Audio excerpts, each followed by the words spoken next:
Dekat Gila Mi dah ada ni semua tau. Mana datang ni?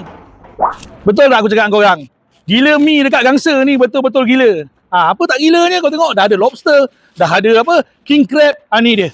Gila Mi dekat Gangsa ni, ikut aku masuk alam. Hei, gila dia ni, memang gila. Korang dah tahu kan dekat Gila Mi ni, kalau kau masuk dekat sini, kau boleh pilih mi yang kau nak. Ada banyak negara kat atas ni, semuanya halal. Kau jangan risau. Semua ada cop halal. Yang penting, lepas kau pilih-pilih mi tu, jom.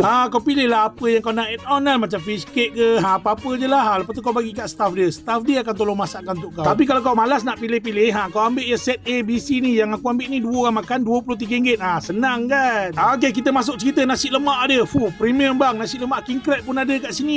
Agak-agak nak belanja family tu, nak belanja awet tu, kau ambil nasi lemak lobster ni, makan 2-3 orang. Jangan risau, yang biasa-biasa pun ada. Nasi lemak ayam, nasi lemak soto. Set dulang ramin dia pun ada bang. Meriah kat dalam tu. Kau tengok je atas meja aku ni bukan meriah lagi, Maria Carey ni. Okey, kali ni aku belanja korang, bukan belanja makan tau, belanja tengok je. Bukan macam tu, pakai gunting tu. Bukan gigi. Ini bukan nak puji kosong bang, tapi aku pujilah sambal dia nalai reka. Sambal macam mak-mak makan pula dengan kangkung. Orang Melaka kan? Jangan banyak cerita bang, save video ni dulu, lepas tu datang dekat Gila Mi dekat Gangsa Melaka tu.